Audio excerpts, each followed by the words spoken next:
Aspirasi boleh-boleh saja, tetapi harus sesuatu yang masuk akal. Kita lihat ada tanda tangannya.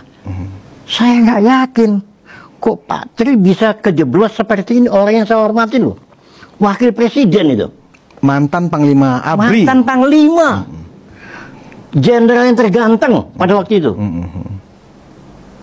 Ya, saya yakin ya kayaknya Pak Tri ini dijerumuskan. Loh bagaimana? Justru dia nggak berpatah jadi lirik orang kok. Kemarin ini Mas Gibran jadi wapres, PDI minta,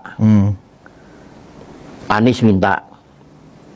Ini beneran ini? Bener, minta Gibran jadi Anies minta Gibran. Mereka Mereka dengan sikap ini ya sama aja tidak menghargai Pak Prabowo yang sesama jenderal juga. Iya.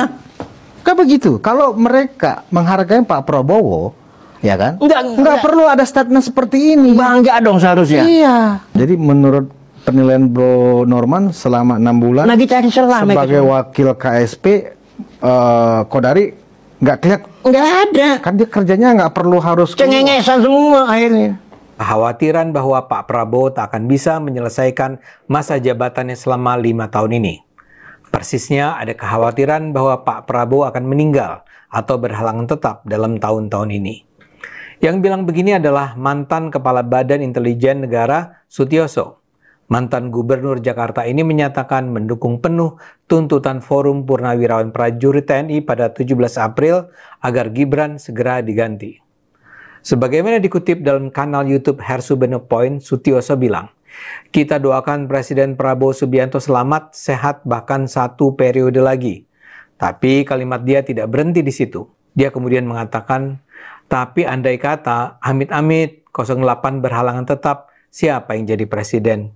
Ya otomatis wakil presiden, itu konstitusi kita."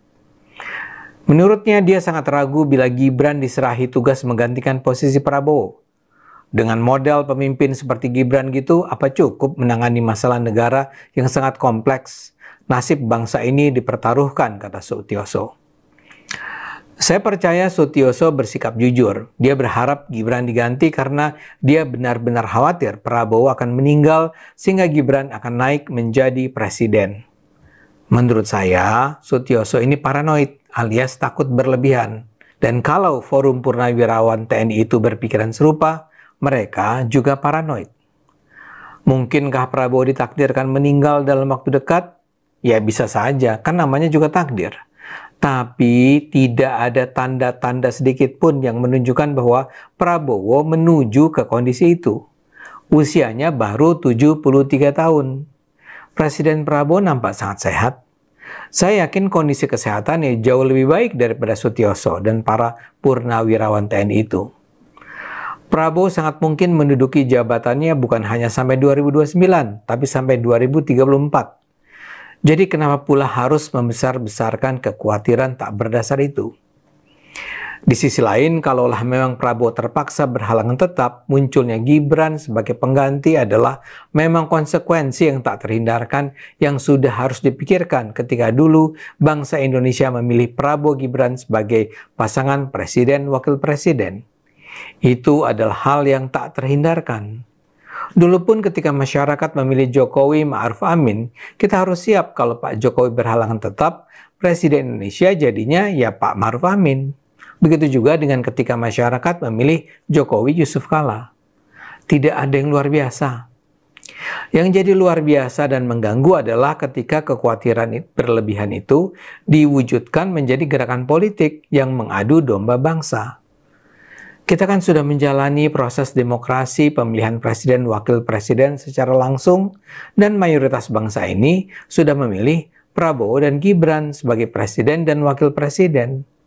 Anda boleh setuju, boleh tidak, tapi kedaulatan tertinggi di negara ini ada di tangan rakyat. Dan rakyat sudah memilih Prabowo Gibran. Karena itu agar kita bisa menghormati pilihan rakyat, kita tidak boleh masih menggugat hasil Pilpres 2024. Sedemikian absolutkah hasil Pilpres tersebut? Tentu saja tidak. Tetap ada kemungkinan untuk misalnya mengganti presiden atau wakil presiden yang sudah dipilih melalui Pilpres. Tapi pergantian itu harus tetap dilakukan secara konstitusional. Tentu saja kalau ada alasan yang cukup kuat, penggantian bisa dilakukan.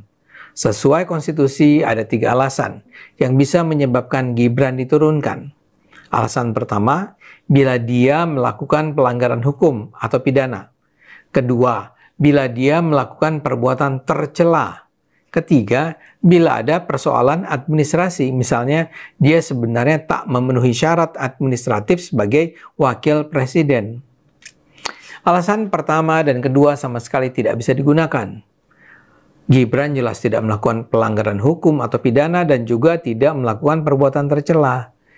Jadi sekarang ini yang nampaknya berusaha dibangun adalah gugatan bahwa Gibran mengikuti Pilpres dengan cara yang cacat secara konstitusi. Itulah yang nampaknya menyebabkan saat ini kita berulang kali mendengar berbagai pihak yang mengatakan bahwa Gibran terpilih menjadi wapres dengan menabrak konstitusi. Pernyataan ini berulang kali terdengar di ruang publik. Tapi itu adalah sebuah tuduhan yang menyesatkan, bahkan bisa dibilang fitnah. Mereka yang terus bilang bahwa Gibran terpilih dengan menabrak konstitusi harus malu. Gibran kan terpilih dengan mengikuti konstitusi yang berlaku. Memang sebelumnya ada Undang-Undang Pemilu 2017 yang isinya menyebabkan Gibran tidak bisa maju menjadi wakil presiden karena usianya tidak mencukupi.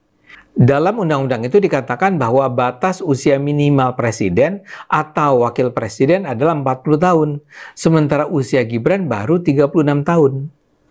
Tapi undang-undang itu diubah oleh Mahkamah Konstitusi pada 2023 karena adanya permohonan masyarakat. Dalam perubahan tersebut ditetapkan bahwa mereka yang berusia di bawah usia 40 tahun tetap bisa maju dalam pemilihan kalau dia sudah pernah menduduki jabatan sebagai kepala daerah. Karena adanya perubahan, Gibran menjadi layak maju karena dia pernah atau sedang menjabat sebagai wali kota Solo ketika itu. Keputusan Mahkamah Konstitusi itu memang kontroversial, tapi sah. Ada 9 hakim MK yang mengambil keputusan dengan pemungutan suara. 5 setuju undang-undang pemilu diubah, 4 ditolak. Jadi yang menang adalah menyatakan perlu diubah.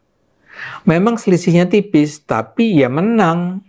Itu memang menjadi kontroversial karena di antara 5 hakim tersebut ada Anwar Usman yang adalah paman Gibran. Gara-gara itu ada tuduhan bahwa terjadi kecurangan dalam pengambilan keputusan sehingga yang menang adalah yang mendukung perubahan. Majelis Kehormatan Mahkamah Konstitusi kemudian dibentuk. Tapi MK dibentuk bukan untuk menilai apakah Gibran memang diizinkan untuk mengikuti pemilihan presiden dan wakil presiden. MK dibentuk untuk menilai apakah pantas atau etis Anwar Usman ikut dalam proses penentuan suara. MK menetapkan Anwar Usman melanggar etik berat. Tapi MK tidak memutuskan untuk membatalkan keputusan MK. Anwar dinyatakan harus mundur dari posisinya sebagai ketua MK. Tapi keputusan MK tentang persyaratan calon wakil presiden tidak diubah. Jadi majunya Gibran sebagai calon wakil presiden tidak dilakukan dengan menabrak konstitusi. Masalahnya, para pembenci Gibran, dan sangat mungkin itu berarti pembenci Jokowi, tetap keras kepala menuduh Gibran menabrak konstitusi. Dan barang siapa yang berusaha meluruskan akal sehat dengan mengatakan tidak ada pengkhianatan konstitusi, akan dilabrak habis-habisan. Ini yang misalnya terjadi pada Kaisang Pangarep, adik Gibran. Ketua Umum PSI ini diminta wartawan menanggapi desakan para purnawirawan TNI agar Gibran mundur. Kaisang bilang desakan untuk melengsarkan Gibran itu justru yang bertentangan dengan konstitusi karena Gibran kan terpilih dengan cara yang mengikuti konstitusi. Menurutnya Prabowo dan Gibran dipilih langsung oleh rakyat sesuai dengan konstitusi. Karena itu kalau pilihan rakyat itu mau dibatalkan begitu saja, pembatalan itulah yang melanggar konstitusi. Gara-gara bilang begitu, Kaisang dihujat, dicerca kanan, kiri, atas, bawah. Gibran dicerca sebagai anak haram konstitusi yang dihasilkan dari proses yang mengkhianati demokrasi. Menurut saya apa yang terjadi dalam kasus Gibran ini memberi pelajaran berharga buat masyarakat Indonesia. Siapapun bisa saja membenci keputusan-keputusan yang diambil berdasarkan undang-undang yang berlaku. Tapi begitu keputusan itu diambil dengan cara yang sesuai dengan peraturan perundangan, keputusan itu harus dihormati. Saya beri saja contoh saya di PSI. PSI kan tidak masuk parlemen karena suara total PSI tidak bisa melewati parliamentary threshold. Kami di PSI menganggap ketetapan threshold itu mengada-ada, sebenarnya melanggar konstitusi dan ada karena partai-partai besar tidak mau partai-partai kecil seperti PSI bisa juga duduk di parlemen. Karena itulah PSI mengajukan judicial review agar threshold itu ditiadakan. Tapi upaya PSI gagal. Apakah PSI menerima keputusan bahwa PSI tidak bisa masuk parlemen? Ya menerima. Kami menerima, menjalankannya, dan tidak menuduh parliamentary threshold sebagai misalnya pengkhianatan konstitusi.